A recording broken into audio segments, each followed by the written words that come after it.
এবার আমরা দেখব কৃত্রিম অঙ্গজনন সম্পর্কে। তো দেখো কৃত্রিম অঙ্গজননের এই ভাগগুলো কিন্তু আমাদের দেখতে হবে। তার মধ্যে দেখো আছে শাখা কলম বা কাটিং, দাবা কলম বা লেয়ারিং, গুটি কলম বা গুটি, জোড় কলম বা গ্রাফটিং, অনুবিস্তারণ বা মাইক্রো প্রপাগেশন। এতক্ষণ আমরা কি দেখলাম? এতক্ষণ আমরা দেখলাম প্রাকৃতিক অঙ্গজনন, অর্থাৎ যেগুলো কিন্তু স্বাভাবিকভাবে প্রকৃতির নিয়মে একদম ন্যাচারাল ভাবে কিন্তু যেগুলো তৈরি হয়। যেমন আমরা দেখেছি রসালো মূলের সাহায্যে, রাঙা আলুর ক্ষেত্রে দেখেছি, খর্বধাবক বা অফসেটের সাহায্যে দেখেছি কচুরিপানার ক্ষেত্রে, এবং পাথরকুচি পাতাতে কিন্তু আমরা দেখেছি পাতার মাধ্যমে। এছাড়াও আমরা স্ফীতকন্দ, গ্রন্থিকাণ্ড বা গ্রন্থিকন্দ, বুলবিল এইগুলো দেখলাম। এবার আমরা দেখছি কিন্তু কৃত্রিম, অর্থাৎ তোমরা নামটা শুনেই বুঝতে পারছো এটা কিন্তু আর্টিফিশিয়াল, নট প্রাকৃতিক ভাবে। কি হচ্ছে দেখো, মানুষের প্রয়োজনে যে সমস্ত পদ্ধতি দ্বারা উদ্ভিদ অঙ্গকে জনিত্রী দেহ থেকে বিচ্ছিন্ন করে তার থেকে নতুন অপত্য তৈরি করা হয় তাকেই বলা হয় কিন্তু কৃত্রিম অঙ্গজনন। তো এটা কিন্তু মানুষের প্রয়োজনে করা হয়, প্রকৃতি কিন্তু স্বাভাবিকভাবে এটা করে না, এটা কিন্তু আমরা করি আমাদের নিজেদের দরকারে। আরো উন্নত প্রজাতির, উন্নত ভ্যারাইটির গাছ তৈরি করার জন্য কিন্তু এই জিনিসটা করা হয়ে থাকে। তো দেখো প্রথম যেটা, সেটা হচ্ছে শাখা কলম বা কাটিং। কি ভীষণ সহজ একটা জিনিস, কাটিং অর্থাৎ কাট করো, বসাও, ব্যাস নতুন গাছ তৈরি হয়ে যাবে। যেটা কিন্তু আমরা জবা গাছের ক্ষেত্রে দেখতে পাই, গোলাপ গাছের ক্ষেত্রে দেখতে পাই। কি হয় না, গাছের যে মেন কাণ্ড, সেই কাণ্ড বা শাখাটাকে কেটে নেওয়া হয়, তারপর কিন্তু ভিজে মাটিতে পুঁতে দিলেই কিন্তু সেখান থেকে নতুন গাছ জন্মায়। সেটাই বলেছে কাটিং। না, যে কৃত্রিম অঙ্গজনন পদ্ধতিতে উদ্ভিদের পরিণত মূল বা কাণ্ড বা পাতার কোনো একটা অংশকে মাতৃদেহ থেকে আলাদা করে দেওয়া হয় এবং কেটে নিয়ে সেই কাটা অংশটি কিন্তু ভিজে মাটিতে রোপণ করা হয়। দেখো এখানে এটা ছিল মেন গাছ, সেই মেন গাছটাকে এই ডালটা এইখানটায় কাটিং করা হচ্ছে, কাট করা হচ্ছে, এবং এই অংশটাকে নিয়ে কিন্তু আবার নতুন করে মাটিতে বসানো হচ্ছে, সেখান থেকে কিন্তু নতুন গাছ জন্মাচ্ছে। এটাকেই বলা হয় শাখা কলম বা কাটিং। এরপর আমরা আসছি দাবা কলম বা লেয়ারিং। তো লেয়ার শব্দটা শুনে কি বুঝতে পারছো না, একটা লেয়ার করা হচ্ছে। কিভাবে করা হয় না, একটা যে মেন গাছ থাকে, সেই গাছের যে কাণ্ডটা বা যে শাখাটা কিছুটা মাটির কাছাকাছি থাকে, তাকে কিন্তু বাঁশের সাহায্যে বা গোজের সাহায্যে কিন্তু একটা ঠেকনো দেওয়া যেটা বলা হয়, সেটা করা হয়। তারপর সেই জায়গা থেকে কিন্তু অস্থানিক মূল জন্মায়। আমি বলেছিলাম এই একটু আগেই তোমাদের দেখিয়েছি অস্থানিক মূল কি, অস্থানিক মুকুল থেকে তৈরি হয়। তো সেই অস্থানিক মূল তৈরি হয়, সেখান থেকে কিন্তু নতুন গাছ জন্মায়। কি বলছে দেখো, উদ্ভিদের মাটি সংলগ্ন, মাটির কাছাকাছি থাকা একটা লম্বা শাখাকে বেঁকানো হয় এবং বেঁকিয়ে কিসের সাহায্যে আটকানো হয় না, কাঠের বা বাঁশের যে গোঁজ সেটা দিয়ে মাটিতে আটকে রাখা হয়। আমরা পাতি কথায় যেটাকে বলি ঠেকনো দেওয়া, সেইটা দেওয়া হয়। এমন অবস্থায় ওই ডালের যে সামনের দিকটা সেটা মাটির উপরে থাকবে। দেখো এটা কিন্তু মাটির উপরে আছে, এটা যদি মাটি হয়, এই কালো রং দিয়ে যেটা বোঝানো আছে, এইটা কিন্তু মাটির উপরে আছে। এবং গোজের জায়গাটিকে কি করা হয় না, সার দেওয়া হয়, সার মিশ্রিত করে মাটি দিয়ে ঢেকে তাতে জল দেওয়া হয়। কিছুদিন পর ওই বাঁকানো জায়গার, এই যে জায়গাটা বাঁকানো হয়েছে, সেই জায়গার গলা থেকে অস্থানিক মূল তৈরি হয়। অস্থানিক মানে আমরা জানি যেটা অস্থায়ী ভাবে তৈরি হচ্ছে, স্থায়ী ভাবে নয়। সেই অস্থানিক মূল তৈরি হচ্ছে এবং অস্থানিক মূল সহ শাখাটিকে যদি কেটে দেওয়া হয়, অন্যত্র সেটাকে যদি বসানো হয়, রোপণ করা হয়, তাহলে কিন্তু সেখান থেকে নতুন অপত্য গাছ জন্মাবে। এটাই হচ্ছে দাবা কলম বা লেয়ারিং, যেটা করা হয় লেবু গাছের ক্ষেত্রে বা আপেল গাছের ক্ষেত্রে। এছাড়া এই সমস্ত গাছের ক্ষেত্রে কিন্তু এটা করা হয়ে থাকে। খুব ভালো করে দেখে নাও। দেখো এবার আমরা দেখব কৃত্রিম অঙ্গজননের 3 নম্বর ধাপ, অর্থাৎ গুটি কলম বা গুটি তৈরির মাধ্যমে কিভাবে কৃত্রিম অঙ্গজনন করা হয়। তো আমরা তো দেখলাম যে কৃত্রিম অঙ্গজনন কিন্তু মানুষের নিজস্ব প্রয়োজনে করা হয়। এটা কিন্তু প্রাকৃতিক ভাবে উদ্ভিদ তৈরি করে না, এটা কিন্তু মানুষ নিজের প্রয়োজনে তৈরি করে। তো কি বলছে দেখো, তোমরা আগে ছবিটা লক্ষ্য করো। কি বলছে, একটা শক্ত শাখাযুক্ত কোনো একটা গাছ। তো সেই শক্ত শাখাযুক্ত কোনো গাছের, বড় শক্ত শাখাযুক্ত গাছ বলতে সেটা হতে পারে পেয়ারা গাছ, সেটা হতে পারে লেবু গাছ, এই জাতীয় কোনো গাছের শাখার চারপাশ থেকে, দেখতে পাচ্ছ শাখা, তার চারপাশ থেকে 3 থেকে 5 সেন্টিমিটার ছাল যে অংশটা, সেইটাকে তুলে নিয়ে সেই জায়গায় গোবর সার, মাটি প্রভৃতি দিয়ে মিশিয়ে একটা গুটির মতো আকার তৈরি করা হয়। এই যে তোমরা দেখতে পাচ্ছ, এইটা গুটির মতো আকার তৈরি করা হয়। এইরকম টাইপের গুটির মতো একটা আকার কিন্তু তৈরি করা হয় এবং তার উপরে প্রতিদিন অল্প অল্প করে জল দেওয়া হয় এবং সেখান থেকে কি তৈরি হয়, এই যে দেখো তোমরা দেখতে পাচ্ছ এই জায়গাটা অস্থানিক মূল তৈরি হচ্ছে এবং অস্থানিক মূল নির্গত হওয়ার পর সেই জায়গা থেকে মাতৃ উদ্ভিদকে কিন্তু আলাদা করা হয় এবং নতুন অপত্য উদ্ভিদ কিন্তু তৈরি করা হয়। এটা কিন্তু গুটিকলম, এই পদ্ধতিতে কিন্তু কৃত্রিম অঙ্গজ জনন করা হয়। এরপর আমরা যেটা দেখবো সেটা কিন্তু most important, very very important একটা টপিক, সেটা হচ্ছে জোড় কলম বা গ্রাফটিং কি। তোমাদের কিন্তু এই প্রশ্নটা খুব ইম্পর্টেন্ট যে কাটিং ও গ্রাফটিং বলতে কি বোঝো। তো কাটিং কি সেটা তো আমরা দেখলাম যে শাখা কলম, এবং এবার আমরা যেটা দেখবো সেটা হচ্ছে গ্রাফটিং কি, জোড় কলম। দেখো এই নামটা দিয়ে তোমরা কি বুঝতে পারছো যে কিছুর সঙ্গে কিছুকে জোড়া দেওয়া হয়, জুড়ে কি করা হয়, একটা মিশ্র বৈশিষ্ট্য সম্পন্ন উদ্ভিদ তৈরি করা হয়। আর আমরা তো জানি যে কারোর সঙ্গে কাউকে যদি জোড়া হয় তাহলে কিন্তু যে উদ্ভিদটা তৈরি হয় সেটা কিন্তু অনেক উন্নত প্রজাতির হয় বিশুদ্ধ উদ্ভিদের থেকে। ঠিক আছে, তো এখানে সেটাই করা হয়। কি করা হচ্ছে দেখো, একই জাতীয় দুটো উদ্ভিদ, সেটাকে অবশ্যই হতে হবে একই জাতীয়। যদি আমি দুটো ধরো লেবু গাছের মধ্যে যদি পড়ি তাহলে লেবু গাছেরই দুটো আলাদা আলাদা প্রজাতি হতে হবে। এরকম আমি করতে পারি না যে লেবু গাছের সঙ্গে গোলাপ গাছের আমি ক্রস করাচ্ছি, না, লেবু গাছের সঙ্গে আমি লেবু গাছেরই করাচ্ছি, কিন্তু দেখা যাচ্ছে যে কোনোটা একটু কম উন্নত আর যেইটাকে আমি বাইরে থেকে নিয়ে আসছি যেই গাছের ডালটাকে সেটা কিন্তু বেশি উন্নত।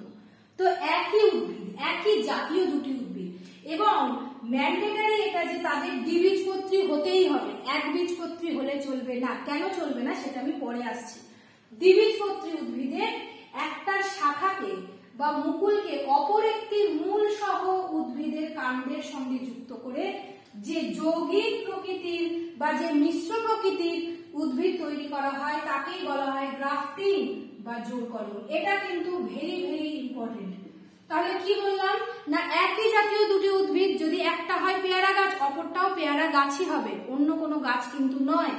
একই জাতীয় দুটো উদ্ভিদ, সেটাকে হতে হবে দ্বিবীজপত্রী উদ্ভিদ, একবীজপত্রী নয়। তখন তাদের মধ্যে কি করা হচ্ছে না, একটা গাছের ডালটাকে কেটে অপর একটা অন্য গাছের ডালের শাখা এনে সেই জায়গাটায় কিন্তু জুড়ে দেওয়া হচ্ছে এবং তার প্রভাবে যে মিশ্র প্রকৃতির বা যে যৌগিক প্রকৃতির যে অপত্য তৈরি হচ্ছে তাকে বলা হচ্ছে কিন্তু জোড় কলম বা গ্রাফটিং। অর্থাৎ গ্রাফটিং এর ক্ষেত্রে আমরা কি দেখলাম না, দুটো ডালের প্রয়োজন। কিভাবে কাকে কি বলা হয় এবার আমরা সেটা দেখবো। দেখো বলছে উন্নত প্রকৃতির যে শাখা বা মুকুলটি গ্রাফটিং এর জন্য নির্বাচন করা হয় তাকে বলা হয় সিয়ন। ইম্পর্টেন্ট এটা যে সিয়ন ও স্টক কি। তো সিয়ন কি বললাম না, সিয়ন কিন্তু হচ্ছে উন্নত প্রজাতির গাছ। ধরো এইটা একটা গাছ ছিল, সেই গাছটার সঙ্গে আমি বাইরে থেকে উন্নত প্রজাতির একটা ডাল এনে জুড়লাম। বাইরে থেকে উন্নত প্রজাতির যে ডালটা এনে আমি জোড়া দিলাম তাকে বলা হয় সিয়ন, তাকে বলা হয় সিয়ন। বাইরে থেকে যাকে আমি আনছি এবং তাকে হতে হবে অবশ্যই উন্নত, তাকে বলা হবে সিয়ন। এবং মূল সহ যে গাছটা, মাটির মধ্যে যেই গাছটা লাগানো আছে, মাটিতে যেই গাছটা আছে সেই গাছটাকে কিন্তু বলা হয় স্টক। মাটির মধ্যে আছে, মাটির মধ্যে যেই গাছটা লেগে আছে তাকে বলা হচ্ছে কি না, তাকে বলা হচ্ছে স্টক। এইটাকে বলা হচ্ছে স্টক, আর যেটাকে বাইরে থেকে আমি আনছি তাকে বলা হচ্ছে সিয়ন। ভীষণ ইম্পর্টেন্ট হচ্ছে স্টক ও সিয়ন কাকে বলা হয়। সিয়ন ও স্টক কাকে বলা হয় কি বলছে দেখো, উন্নত প্রকৃতির যে শাখা বা মুকুলটি, উন্নত প্রকৃতির যে শাখাটাকে আমি নির্বাচন করছি, তাকে বাইরে থেকে আনছি, তাকে বলা হচ্ছে সিয়ন। এবং মূল সহ, ইম্পর্টেন্ট হচ্ছে এই কথাটা, মূল সহ। সেই উদ্ভিদটা কম উন্নত হতে পারে, বেশি উন্নত হতে পারে, স্বাভাবিকভাবে কম উন্নতই হয় এই স্টকটা। তো মূল সহ যে উদ্ভিদটার সঙ্গে সিয়নকে জোড়া দেওয়া হচ্ছে, মূল সহ যে গাছের সঙ্গে সিয়নকে জোড়া লাগানো হচ্ছে তাকে বলা হচ্ছে স্টক। এবং এই যে এদের সঙ্গে এদের জোড়া লাগানো হচ্ছে, একটা দড়ি দিয়ে যে বেঁধে দেওয়া হচ্ছে, দেখো যখন আমাদের হাত বা পা ভেঙে যায় কি করা হয়, প্লাস্টার করে দেয় না ডাক্তারবাবুরা, কি বলে যে 1 মাস পর বা 1.5 মাস পর হাত বেশি নাড়াচাড়া না করতে, যাতে ওই জায়গাটা ঠিকঠাক হয়ে যায়। এই জায়গাতেও কিন্তু ঠিক সেইটাই ঘটে। তো দেখো কি বলছে না, কি এর উদ্দেশ্যটা কি না, দুটো উদ্ভিদের সংবহন কলার সংযোগ সৃষ্টি হচ্ছে এর প্রধান লক্ষ্য। সংবহন কলা মানে কি না, সংবহন কলা বলতে জাইলেম ফ্লোয়েম যেটাকে আমরা বুঝি, অর্থাৎ নালিকা বান্ডিল। নালিকা বান্ডিল বুঝি যেটাকে আমরা, সেই নালিকা বান্ডিলের যোগাযোগ বা সংযোগ, এদের মধ্যে যে সংযোগ হচ্ছে দড়ি দিয়ে বাঁধার ফলে একটা অংশ চেঁচে ফেলে আরেকটা অংশকে জুড়ে দিয়ে যে সংযোগটা তৈরি হচ্ছে তাদের নালিকা বান্ডিলের মধ্যে, সেটাই কিন্তু এই গ্রাফটিং বা জোর কলমের প্রধান উদ্দেশ্য। দেখো জোর কথাটা দিয়ে তোমরা বুঝতে পারছো যে জোড়া লাগানো হচ্ছে। এরপর কি বলছে দেখো, উভয় গাছের ডালের যে অংশে জোড়া লাগানো হয় সেই অংশের ক্যাম্বিয়াম, একটা নতুন কথা পেলাম, ক্যাম্বিয়াম কি জিনিস আমি বলছি। ক্যাম্বিয়াম পর্যন্ত চেঁচে দিয়ে ডাল দুটোকে পরস্পর জুড়ে দড়ি দিয়ে বেঁধে দেওয়া হয়। তোমরা এই ছবিটা লক্ষ্য করো, দেখো মূল সহজে গাছটা টবের মধ্যে বসানো আছে, তাকে আমরা বলছি স্টক। বাইরে থেকে উন্নত প্রজাতির যে শাখাটাকে আমি এনে দড়ি দিয়ে জোড়া লাগাচ্ছি তাকে বলা হচ্ছে কি না সিয়ন, অর্থাৎ বাইরে থেকে যাকে আনছি সেটা সিয়ন, মূল সহ যেটা আছে সেটা কিন্তু স্টক। ক্যাম্বিয়াম পর্যন্ত চেঁচে ডাল দুটোকে জুড়ে দড়ি দিয়ে শক্ত করে বেঁধে দেওয়া হয়। কয়েকদিন এইভাবে জোড়া লাগানোর পর গাছের ডাল দুটো বা শাখা দুটো জুড়ে যায় এবং সেখান থেকে কিন্তু নতুন উদ্ভিদ তৈরি করা যায়। তো এই ক্যাম্বিয়াম জিনিসটা কি আমি এবার তোমাদের বলি। তোমরা এখানে একটা ক্যাম্বিয়ামের ছবি দেখতে পাচ্ছ। ক্যাম্বিয়াম আর কিছুই নয়, ক্যাম্বিয়াম কিন্তু দ্বিবীজপত্রী উদ্ভিদের ক্ষেত্রে থাকে এবং তাদের ক্ষেত্রে কিন্তু সেকেন্ডারি গ্রোথ ঘটায়, অর্থাৎ গৌণ বৃদ্ধি ঘটায়। অর্থাৎ কি করে, একটা ধরো গাছের যে শাখা গুঁড়ি, সেই গুঁড়িটা যত বেশি মোটা হয় তাদের কিন্তু কোষ বিভাজন তত হয়, অর্থাৎ তাদের কিন্তু গৌণ বৃদ্ধি বেশি ঘটে এবং সেখান থেকে কিন্তু নতুন করে জাইলেম ও ফ্লোয়েম কলা তৈরি হয়। বোঝা গেছে কি বললাম? তো ক্যাম্বিয়াম আর কিছুই নয়, ক্যাম্বিয়াম এক ধরনের কিন্তু মেরিস্টেমেটিক টিস্যু, যাকে আমরা বাংলায় বলি ভাজক কলা। ক্যাম্বিয়াম হচ্ছে এক ধরনের ভাজক কলা, যেটা কি করে না, যেটা কিন্তু গৌণ বৃদ্ধি ঘটায়, অর্থাৎ সেকেন্ডারি গ্রোথ ঘটাতে সাহায্য করে যেটা, এবং সেখান থেকে কিন্তু নতুন জাইলেম ও ফ্লোয়েম তৈরি করে। এবং সেকেন্ডারি গ্রোথ তাদেরই দেখা যায় যাদের গাছের গুঁড়িটা বেশ মোটা পুরু, সেখানে কিন্তু গৌণ বৃদ্ধি দেখা যায় বলেই কিন্তু গাছের ডাল ওই রকম, মানে গাছের গুঁড়িটা ওই রকম মোটা হয়। একবীজপত্রী কোনো গাছ, যদি আমি ধান গাছ বলি, যদি আমি গম গাছ বলি, ভুট্টা গাছ বলি, এদের ক্ষেত্রে কিন্তু ক্যাম্বিয়াম থাকে না, তাই জন্য এদের ক্ষেত্রে কিন্তু এইরকম জোড়া দিয়েও বাঁধা যায় না, তাই জন্য এদের ক্ষেত্রে কিন্তু জোর কলম করা যায় না। এটাও একটা ইম্পর্টেন্ট প্রশ্ন যে একবীজপত্রী উদ্ভিদের জোর কলম কেন করা যায় না, তাদের নালিকা বান্ডিলের মধ্যে কিন্তু ক্যাম্বিয়াম থাকে না, যেটা কিন্তু দ্বিবীজপত্রী উদ্ভিদের ক্ষেত্রে ক্যাম্বিয়ামটা থাকে। সুতরাং এটা ভালো করে একটু দেখে নেব। তো দেখো লাস্ট আমরা এটা থেকে দেখবো যে গুটি কলমের উদাহরণ কি কি, লেবু, আম, লিচু ইত্যাদি। এবং জোর কলম বা গ্রাফটিং এর ক্ষেত্রে কোন কোন উদ্ভিদের ক্ষেত্রে দেখা যায় না, আপেল, আম, গোলাপ, এই সমস্ত উদ্ভিদের ক্ষেত্রে কিন্তু জোর কলম এই পদ্ধতিটা কিন্তু লক্ষ্য করা যায়। তোমরা অবশ্যই খুব ভালো করে স্ক্রিনশট নিয়ে নাও। এবার আমরা দেখবো মাইক্রো প্রপাগেশন। দেখো মাইক্রো প্রপাগেশন কি না, মাইক্রো প্রপাগেশন দেখো আমরা কিন্তু এখন কৃত্রিম অঙ্গজননের একদম শেষ ধাপে চলে এসেছি।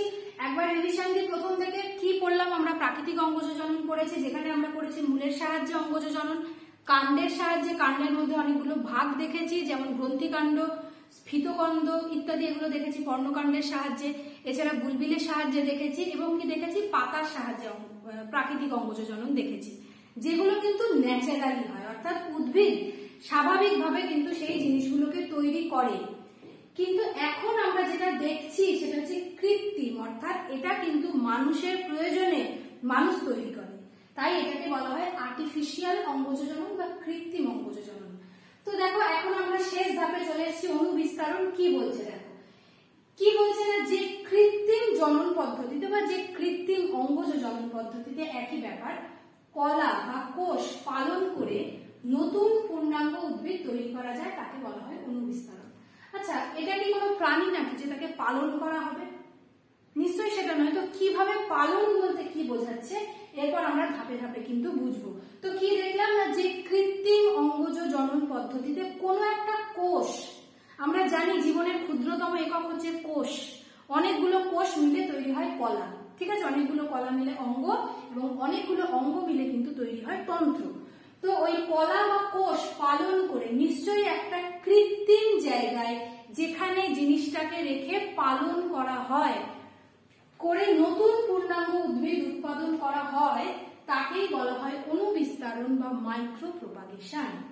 তো এরপর আমরা জানছি, দেখো মাইক্রো প্রোপাগেশন কথাটার মানে কি। মাইক্রো কথাটার মানে হচ্ছে ক্ষুদ্র, মাইক্রো আমরা জানি ক্ষুদ্র, আর প্রোপাগেশন অর্থাৎ বংশ বিস্তার করা, অর্থাৎ ছোট্ট কোনো একটা জিনিসকে নিয়ে তাকে লালন পালন করে উপযুক্ত খাদ্য খাবার দিয়ে তাকে বড় করা হয়, এই পদ্ধতিটাকেই বলা হয় অণুবিস্তারণ বা মাইক্রো প্রোপাগেশন। তো দেখো কি বলছে না, অর্থাৎ উদ্ভিদের মূল, কাণ্ড বা পাতার ছোট টুকরো, যেই জায়গাগুলো আমি গোল করব তার মানে সেই জায়গাগুলো কিন্তু ইম্পর্টেন্ট। ছোট টুকরোকে উপযুক্ত কর্ষণ মাধ্যম, কালচার মিডিয়া, কালচার করানো হচ্ছে। আমাদের কোনো একটা জিনিসের অভাব হলে তখন আমরা কি করি, সেই জিনিসটা কালচার করি, অর্থাৎ সেই জিনিসটা বেশি বেশি করে দেখতে থাকি।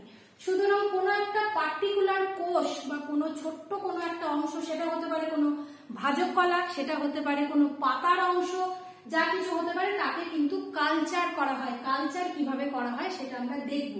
কালচার মিডিয়ামে রেখে, অর্থাৎ একটা কাঁচের পাত্র যার মধ্যে কিন্তু উপযুক্ত খাদ্য খাবার যা কিছু দরকার সেগুলো দেওয়া হয়, যাতে কিন্তু ওই কোষ বা কলা থেকে নতুন ছোট্ট চারা গাছ কিন্তু তৈরি হয়। বিভাজিত হতে দিলে তা অপত্য উদ্ভিদ সৃষ্টি করে।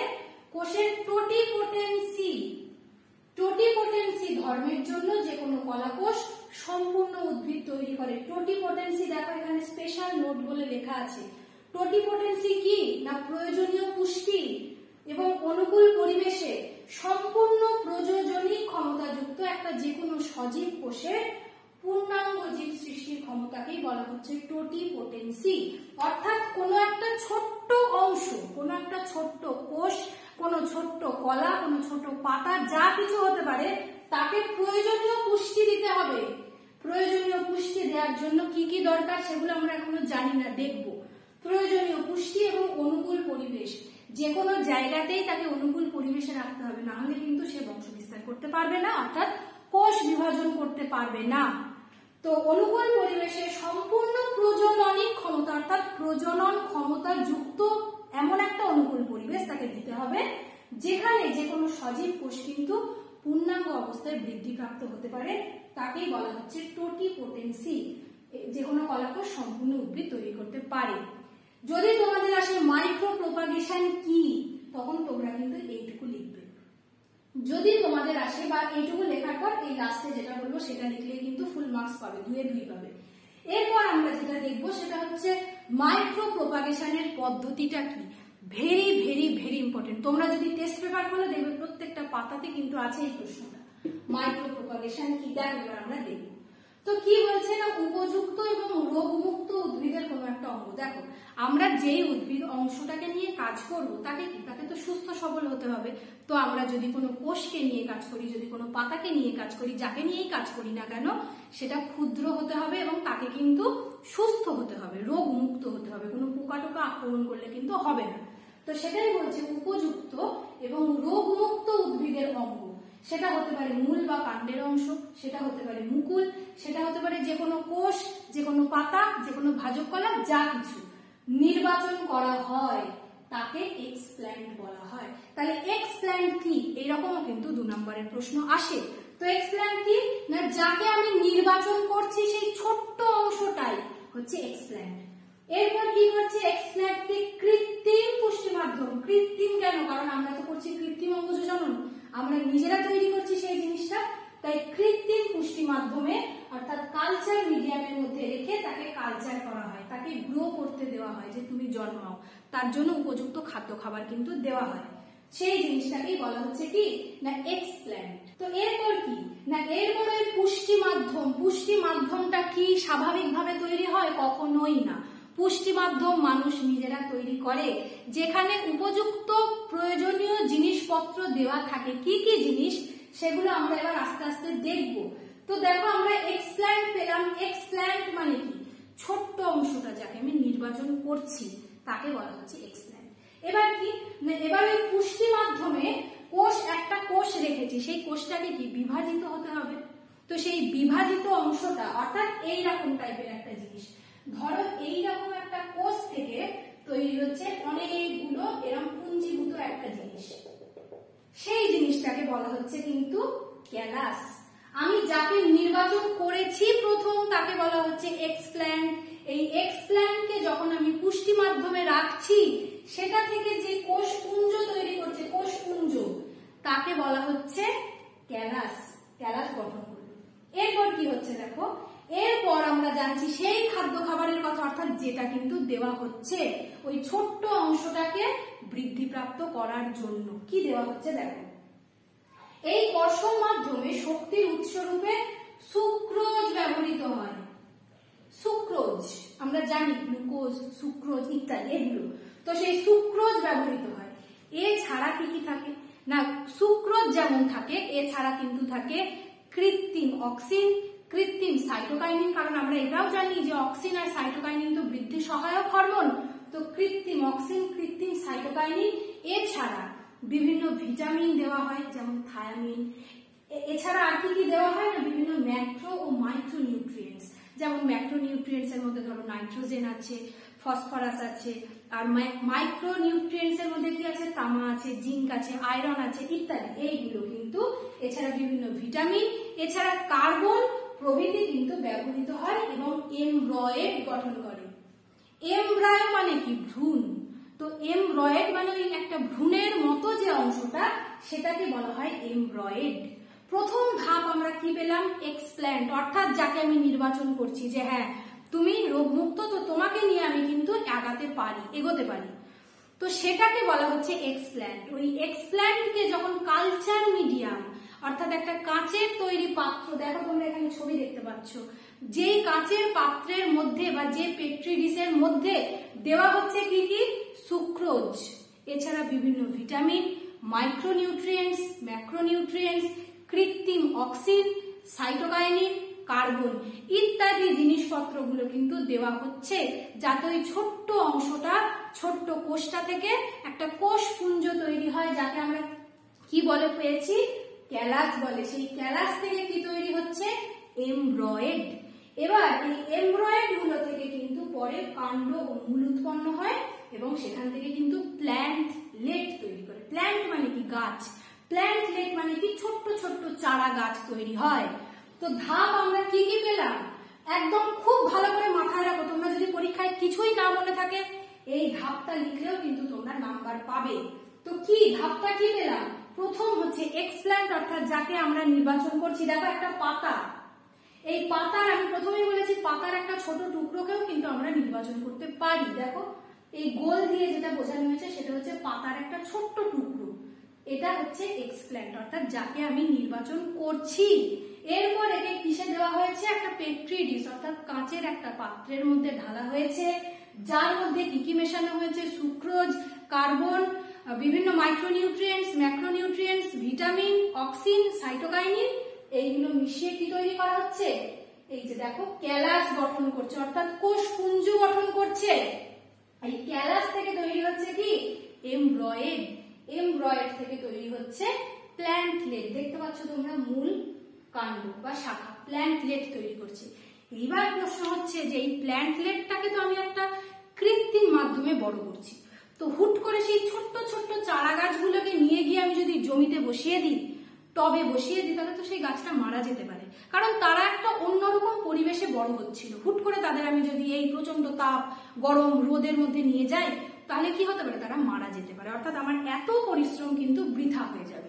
তাহলে তাকে কি করা যেতে পারে না, এই প্ল্যান্টলেটটাকে তারপর একটা গ্রিন হাউস ঘরের মধ্যে, অর্থাৎ কাঁচের ঘরের মধ্যে কিন্তু তাদের মানে তাদের নিজেদের অভিযোজন করার মতো তাদের রাখা হয় কিছুদিন। তারপর তারা সেই পরিবেশে অভিযোজিত হতে সক্ষম হলে তাদেরকে নিয়ে তখন জমিতে গিয়ে বা টবে গিয়ে বসানো হয়। বোঝা গেছে? এই টোটাল ধাপটাকে বলা হচ্ছে মাইক্রো প্রোপাগেশন। তোমরা অবশ্যই এই ধাপটা লক্ষ্য করো, এক্সপ্ল্যান্ট, ক্যালাস, এমব্রয়েড, প্ল্যান্টলেট, এই চারটে লিখলেই কিন্তু তোমরা ফুল নাম্বার পাচ্ছ। দেখো খুব ভালো করে স্ক্রিনশট নাও, আর কমেন্ট বক্সে জানাবে যদি তোমাদের কোথাও বুঝতে সমস্যা হয়, আর নোটটা কিন্তু ডেসক্রিপশন বক্সে দেওয়া থাকবে, তোমরা সেখান থেকে কিন্তু সম্পূর্ণ নোটটা কালেকশন করে নিও। ভালো থেকো, পরের ক্লাসে দেখা হচ্ছে।